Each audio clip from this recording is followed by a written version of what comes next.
O ex-presidente Jair Bolsonaro se reuniu com o governador de Goiás, Ronaldo Caiado, no Palácio das Esmeraldas, em Goiânia. Caiado, do União Brasil, é apontado como um nome forte da direita para 2026. Mas, segundo interlocutores, o encontro tratou da sucessão dele no Estado. Vamos falar então aqui das informações de Jair Bolsonaro com Caiado. Vocês acham que tem alguma possibilidade de já haver uma negociação, uma sondagem? Porque Caiado não entraria ali nos primeiros da lista que hoje, pelo menos os aliados de Jair Bolsonaro, veem como alguém que poderia ser apoiado por ele, não é mesmo, Zé Maria Trindade? Sim, o Bolsonaro, o Caiado é o único que está rodando o país como candidato e conversando com aliados, procurando pessoas, dando entrevistas, ou seja, é o que tem mais postura de candidato, né? Entre todos os que se apresentaram, os 6 que se apresentaram agora como candidatos para 2026. Ronaldo Caiado tem ido atrás do agronegócio e recebeu o apoio de boa parte do setor do agronegócio. Tem se reunido com governadores, tem vindo muito aqui em Brasília, está sempre presente. E ele está numa condição ali, Cine, de candidato mesmo, né? Ele não quer ser candidato ao Senado, eu tenho a impressão que ele não quer também ser candidato a deputado e não quer nada. Ele está numa fase da vida dele que quer ser candidato à presidência da República. Ele já foi candidato à presidência da República anteriormente, né? E agora ele está decidido. Esta reunião é importante porque aí o Caiado é muito franco, né? Ele vai olhar no olho do ex-presidente Jair Bolsonaro e os dois vão definir ali uma trégua, ou limites, ou regras, assim por diante, né? Política tem que ter isso, tem que ter regras e tem que ter limites. Afinal, eles não são adversários, são mais aliados do que adversários. Olha, agora 5:02, sim, o pessoal da rádio está conosco agora. Bem-vindos vocês que nos ouvem. Para a gente arrematar a semana com bastante informação, estamos discutindo aqui um encontro que o ex-presidente Jair Bolsonaro teve a portas fechadas com Ronaldo Caiado, que se coloca como um pré-candidato para 2026, governador de Goiás. E aí, Henrique Kriegner, como é que você avalia esse match? Olha, eu lembro de uma entrevista que agora o Caiado deu uma semana atrás. Ele disse: eu tenho 40 anos de vida pública, não sou de ficar na bainha de saia de ninguém, não fico atrás de político algum. Então, ele está trilhando o caminho dele e ele já disse que ele é candidato independente da decisão do presidente Bolsonaro, de quem ele vai apoiar ou se ele mesmo vai conseguir ser candidato. Mas eu acho que o presidente Bolsonaro está fazendo justamente o papel de liderança mais proeminente do campo da direita. Ele precisa dialogar com todos, né? E ele está ali fazendo o papel de conversar também com todos esses, reforçando essa figura que é inegável que dentro da centro-direita-direita ele é a figura mais popular, né? Segré, eu vi que na hora que eu estava falando ali sobre a possibilidade de Jair Bolsonaro apoiar o Caiado, você fez, não vai rolar, não. Esse encontro, essas mãos dadas não vão acontecer. Diga, Segré. É a música sertaneja, entre tapas e beijos. Exatamente. Porque uma hora eles estão meio estremecidos, aí brigam, daí estão batendo no ombrinho do outro. E tem outra situação que é números e contas. Eu ouvi o Caiado mencionando que ele tinha que sair na dianteira porque ele pertence a um estado em que ele tem uma popularidade muito boa, sua avaliação como governador realmente muito boa, mas são 4 milhões de eleitores, sobre 90 milhões, mais de 90 milhões, 150 milhões de eleitores. Então é nada mesmo. Lembro também, nessa fala, que o Caiado mencionou que tinha um acordo, não escrito, mas era um acordo de palavras, junto com o Ratinho Júnior, com o Tarcísio, com o SEMA, para estabelecer que quem estivesse melhor nas pesquisas seria apoiado pelos outros. Muitas vezes essas candidaturas, Evandro, são soltas para tentar alguma negociação no futuro. Eu lembro sempre Randolph não era Randolph, era Janones. Candidato a presidente, Janones, Deus me livre, e aí o presidente Lula trouxe ele para tentar negociar e que ele deixasse essa candidatura, que não ia afetar em absolutamente nada, mas era uma maneira de conseguir alguns 5 minutos de popularidade maior a que ele tinha.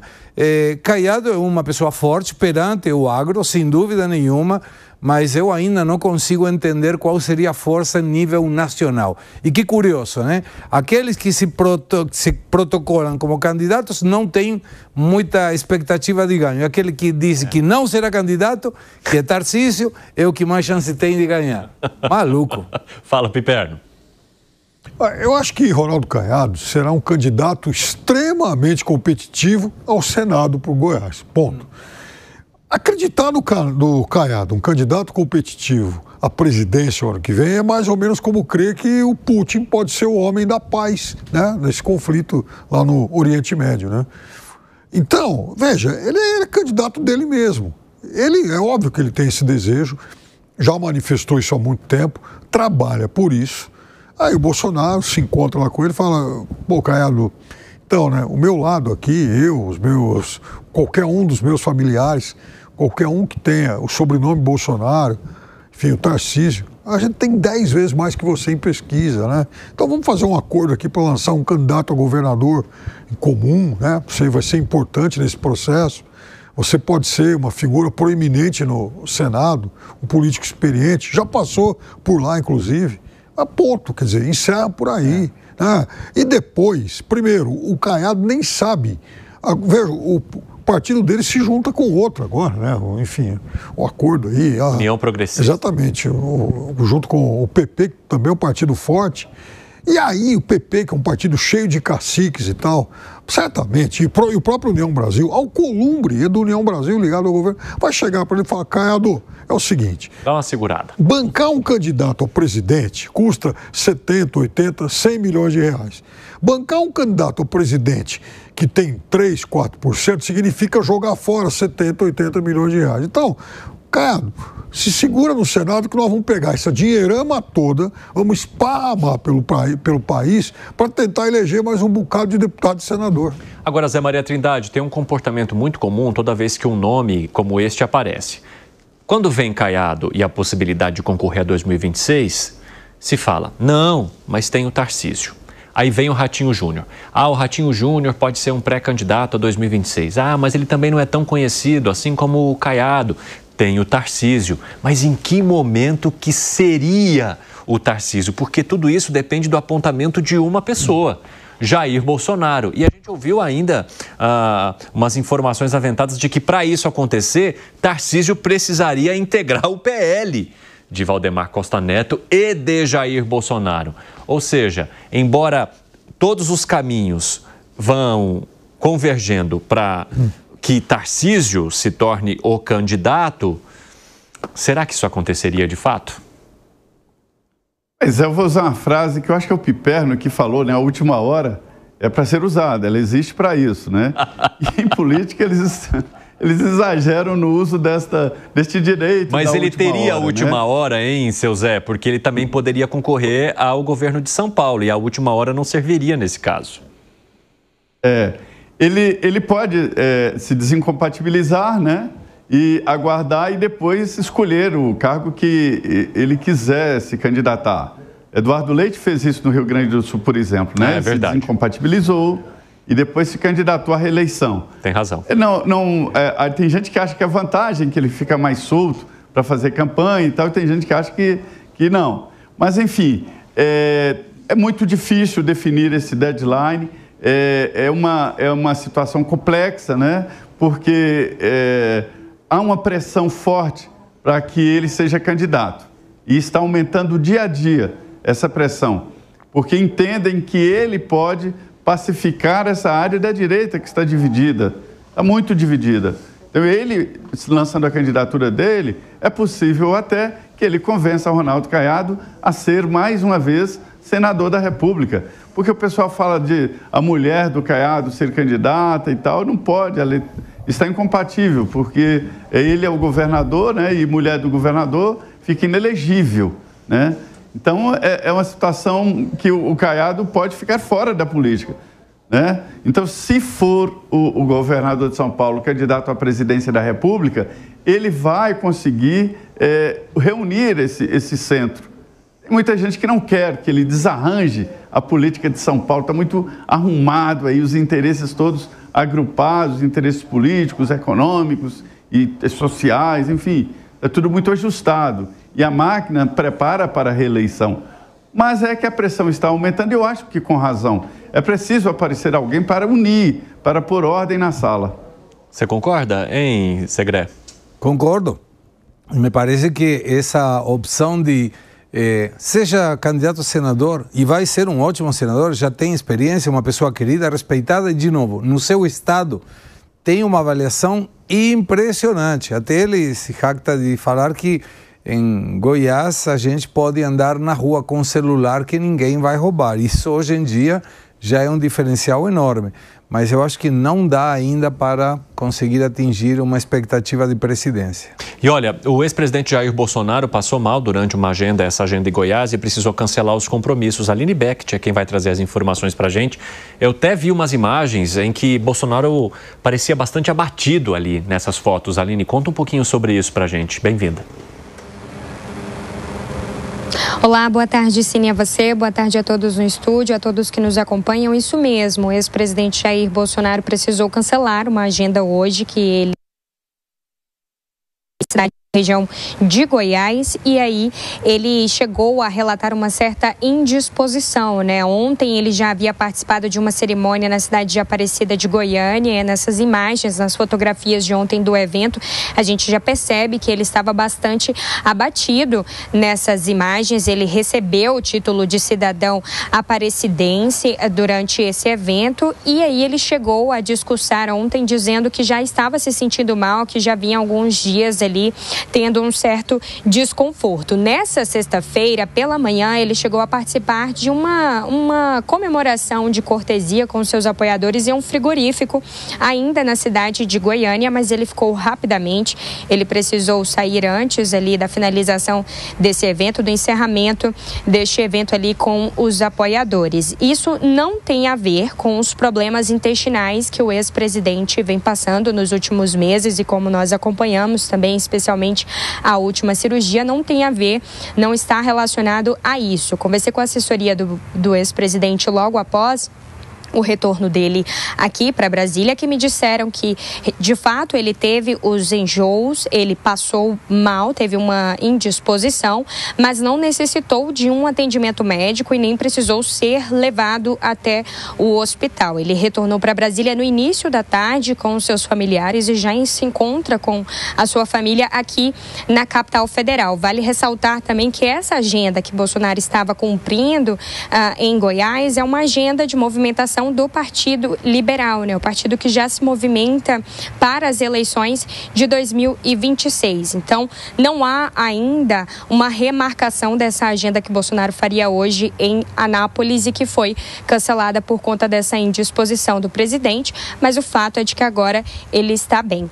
Eu volto com você, Cine. Obrigado, Aline. Daqui a pouco conversamos mais. O Henrique Kriegner, você acha que nesse momento há uma dificuldade de Bolsonaro por conta das questões de saúde em, digamos, entrar numa campanha mais forte para 2026, seja em torno do próprio nome, porque ele disse que só tomará essa decisão lá na frente, a gente estava debatendo isso agora, seja para entrar de fato ao lado de alguém que ele apoiaria para ser o nome dele lá nas urnas? É preocupante, Evandro.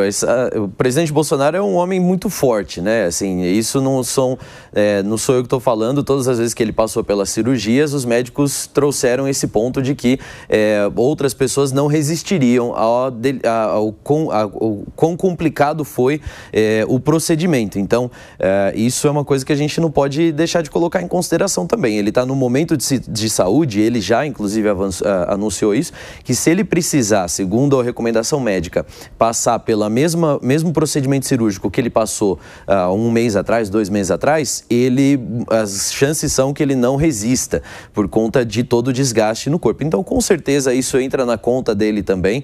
A gente vê ele se mobilizando, indo de um lado para o outro do Brasil, mas isso entra na conta dele também quando ele considera o desafio que é uma campanha presidenciável, porque realmente não é fácil, né? São 45 dias oficialmente de muitas viagens, rodar o Brasil inteiro, conversando com o maior número de pessoas possível e participando de vários eventos, é um desafio.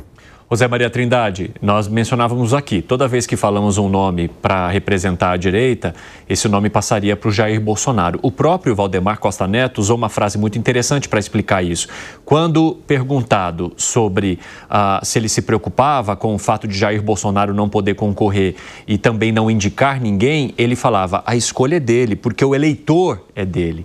Mas diante dessas situações, dessas fragilidades na saúde de Bolsonaro, por conta dos últimos procedimentos cirúrgicos que ele fez, quanto isso está refletindo numa preocupação ali no bastidor, seja de seus aliados, de seus familiares e de quem está contando com Bolsonaro para o ano de 2026, por mais que, por enquanto, ele esteja inelegível? Olha, eu não senti nenhuma preocupação sobre a saúde do ex-presidente Jair Bolsonaro. Ele passou por cirurgias consideradas graves, né, demoradas, né, e cirurgias recorrentes no mesmo local. Ele está com a área muito, os médicos dizem, mexida, né, muita cicatriz e tal. Então não há preocupação. Até porque, nos bastidores, todo mundo sabe assim, que ele não será candidato. Ele tem 2 inelegibilidades pelo tribunal mais alto, né, o Tribunal Superior Eleitoral, em matéria eleitoral. O Supremo tem acompanhado o Tribunal Superior Eleitoral em matéria eleitoral. E tem até 3 ministros do Supremo, quer dizer, no TSE. Então, a grande preocupação não é com a saúde, mas sim com o estado político dele, de inelegível. Ele, para se ter uma ideia, saiu do hospital e foi direto para uma manifestação contra todos os conselhos médicos e tal. Ele é considerado ali uma saúde de ferro, que está tudo certo, está tudo bem, né? Então, não há preocupação com a saúde do ex-presidente Jair Bolsonaro até agora. A preocupação realmente é sobre a inelegibilidade. Mas ele vai participar da campanha eleitoral. Essa é a decisão do PL. São 2 decisões que eu posso antecipar aqui. Ele vai participar da campanha, né? É o grande eleitor da direita. De um lado, Lula, de outro, Jair Bolsonaro. Ele vai participar como? Não sei, né? Agora, o cenário de que ele vai participar pedindo votos para alguém. Outra certeza, a Michelle será candidata. A que me disseram no PL que mais próximo ali haverá uma avaliação das condições dela em cada estado, pesquisas e tal, e ver o que fazer sobre a candidatura, onde ela vai ser candidata. Aqui em Brasília, por exemplo, que seria a lógica, já está começando a ter um trabalho para que ela não seja candidata aqui, porque são 2 vagas, uma seria da Bia Kicis, que é uma deputada muito importante do PL, foi a mais votada daqui do Distrito Federal, e outra ficaria para apoiar o governador Ibanez Rocha, que não pode se reeleger. Então, a Michelle seria candidata ou ao Senado por algum estado, ou mesmo à vice-presidência ou à presidência da República. Se há uma decisão? Não há decisão, porque aguarda-se o cenário do ano que vem. Interessante, Zé. O Gustavo Segré, a gente lembra também que Jair Bolsonaro, além do desafio relacionado à campanha eleitoral, que é assim, né, que suga toda a energia de qualquer pessoa que queira participar desse pleito, também vai enfrentar e já enfrenta um processo bastante desgastante no Supremo Tribunal Federal. E aí eu não sei se vai estar livre como para poder fazer campanha, né? Todo indica que a condenação já está escrita e está apenas sendo buscado quais seriam os argumentos para ela, e aí mudaria absolutamente tudo. Eu agrego a informação de Zé Maria que quem lançou a sua pré-candidatura também foi o ex-desembargador Sebastião Coelho para Senado em Distrito Federal. Isso pode alterar também, uma pessoa que tem muitos simpatizantes e provavelmente tenha um desempenho eleitoral muito bom. Então agrega mais um candidato forte da direita para o Senado no Distrito Federal. E aí, eventualmente, Michelle não teria muito sentido tendo Bia Kicis, tendo Sebastião Coelho para o Senado. Continuam apostando numa chapa Tarcísio Michele Bolsonaro. E você, Piperno? Eu também acho que o sobrenome Bolsonaro estará na urna eletrônica, muito provavelmente, e por sinal eu acho que essa vai ser a eleição para presidente mais previsível de todos os tempos, de todas que o Brasil já fez. Por quê? Porque de um lado vai ter o Lula, do outro lado vai ter alguém, vai ter lá um Bolsonaro. Porque esse monte que aparece aí, Ratinho, Zema, Caiado e tal, isso aí vai fazer algum barulho agora, mas são meros figurantes e que não vão chegar à reta final. Porque, primeiro, eles não têm viabilidade eleitoral para isso. Segundo, há também o fato de que eles estão sendo lançados por siglas ligadas ao Centrão. Aí vai chegar um momento, por exemplo, o Ratinho Júnior, eu quero ser candidato a presidente. Vamos imaginar que o Kassab, com muita dor no coração, aceite essa candidatura, porque, afinal de contas, aí ele vai ter que, de fato, se posicionar, o que não é muito do estilo dele. Muito bem. Aí vai chegar o prefeito do Rio de Janeiro, Eduardo Paes, eu sou candidato a governador, mas no meu palanque sobe o Lula. Aí o senador Otto Alencar, lá na Bahia, fala, aqui o PSD vai com Lula. O Osmar Aziz, no Amazonas, fala, eu sou ligado ao presidente Lula. Em compensação, o PSD de Santa Catarina vai falar, mas, puxa vida, nós somos bolsonaristas. Então, um partido que tem esse monte de alas, mais do que escola de samba, dificilmente ele vai correr alinhado para lançar uma candidatura a presidente. Então, isso já mata, na largada, um monte. Ratinho, Eduardo Leite e tal. O Zema vai ser candidato de quem? É um político regional, né? de uma sigla pequena. Vai ser outro competente candidato ao Senado. E assim vai ser com o Caiado também. Agora, sobre movimentações políticas, depois de 28 anos e muitas críticas, Ciro Gomes negocia uma volta ao PSDB para concorrer ao governo do Ceará. As conversas são lideradas por Tasso Gereissati, ex-presidente do partido, conta com o aval de Marconi Perillo, que é o atual presidente nacional do PSDB. E aí, Piperno, você acha que Ciro Gomes integraria essa sigla depois do racha que teve entre PDT e PT naquela região, de todas as críticas que ele já fez e depois esse período de baixa também que o PDT vem vivendo após os escândalos do INSS? Bom, eu já disse lá atrás, em outros tempos, né, que no passado, por exemplo, 2018, e lá atrás ainda, eu já votei no Ciro para presidente. Então, quero dizer o seguinte, do Ciro Gomes eu posso esperar qualquer coisa. E, inclusive, se fala lá no Ceará de aliança do Ciro Gomes com políticos bolsonaristas, né? Exatamente, você está fazendo essa cara de espanto, mas sim. As últimas falas dele têm sido, de certa forma, uma guinada mais à direita, uma sinalização, um aceno. Acho que ele já conversou aí com políticos ligados, por exemplo, ao candidato a prefeito pelo PL na última eleição, ao candidato à prefeitura de Fortaleza, né, que perdeu por 0,2%, 3%, uma mixaria de votos. Então, assim, não me surpreende rigorosamente em nada. E as tratativas dele também com o Tasso Gereissati, o relacionamento, digamos assim, já é antigo, né? Foi Tasso quem, na verdade, foi o primeiro grande padrinho político do Ciro Gomes. Pois é, eles já se conhecem. Ô Zé Maria Trindade, como é que você avalia essa possibilidade, hein? O Ciro é um poço até aqui de mágoas do PT. O PT fez uma promessa para ele, né, de apoio e tal, e não deu. Por que não deu? Porque viu o PT que chegaria no segundo turno. Então, política é assim.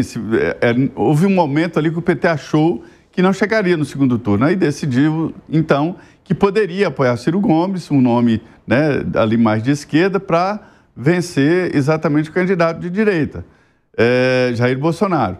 E aí o Ciro Gomes se sentiu traído pelo PT e hoje é um poço até aqui de mágoas do PT. E ele critica muito, né, e usa aquelas frases feitas, né, principalmente do Nordeste, falando que o PT é como uma mangueira.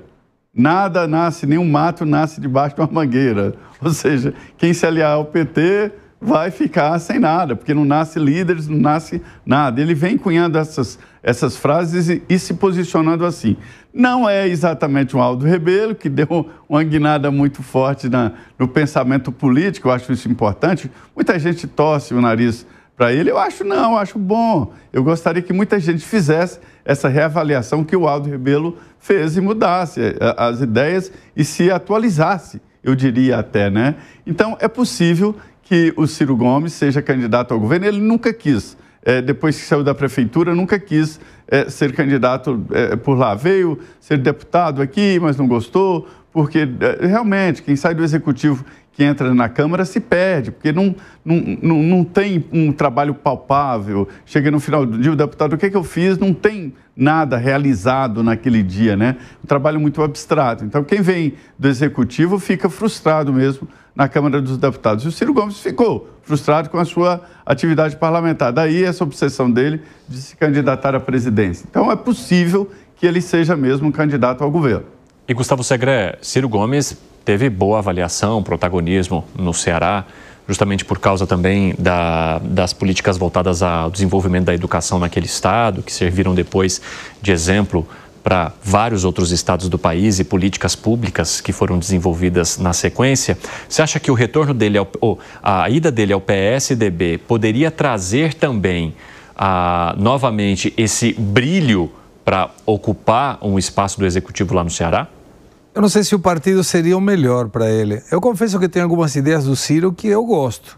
Ele defende o superávit fiscal, por exemplo. Tem que ter superávit fiscal. Isso, para mim, no político é ouro. Claro que Ciro foi alternando, né? Críticas à esquerda, críticas à direita, críticas a todo mundo, essa vontade de protagonismo, mas eles têm algumas ideias que podem ser interessantes para o país, independente do partido onde eles estejam. Eu gosto de duas coisas do Ciro. Essas ideias vinculadas com o superávit fiscal e como ele se transformou num crítico ao PT, sendo que fez parte dos governos anteriores do PT, como ministro. E tem a outra questão que me parece também um pouco de índole familiar, né? Tentar chegar ao estado em que as suas mágoas com o seu irmão também podem motivá-lo para tentar alguma coisa, dizer, eu dei a volta por cima, estou aqui de novo, não é, Bibero? Não, mas então, isso é importante, porque o Ciro não tem o apoio nem do irmão dele. Nada. Não, mas tem o apoio do Pepe Monteiro, já é alguma coisa. Tem, verdade. Não, já é alguma coisa. Já está fazendo pré-campanha para ele faz tempo. Está empenhado. Neste 3 em 1, inclusive, arremate, Krieger. Eu acho que fica uma dificuldade, às vezes, da gente analisar isso, porque a gente precisaria entender os dois lados, né? E a pergunta é, o que é o PSDB hoje? Né? A gente tem ali uma ideia de quem é o Ciro Gomes, das ideias que ele defende, mas, assim, o PSDB se resume a que e a quem? Quem é ali o principal norte teórico, o principal projeto? O que era antes, talvez até alguns 5 anos atrás, já não é mais hoje. E aí, um ponto que precisa ser considerado o PSDB tentou a federação junto com o pessoal do Podemos, desistiu, viu que não daria certo e parece que tem umas conversas aí, talvez até com o MDB e Solidariedade. O Ciro fazendo parte, ainda que seja numa questão localizada ali, focado no estado do Ceará, isso tem um impacto nacional. Como é que seria? Porque nacionalmente, Ciro Gomes é maior que Perillo, é maior que esses outros nomes que estão ali. Então, o PSDB viraria o partido do Ciro e atrairia também outros políticos também que são alinhados a essa mesma visão de mundo, né? Vamos dizer assim. Então fica a pergunta, o que é o PSDB hoje e o que se tornaria debaixo de uma liderança Ciro Gomes?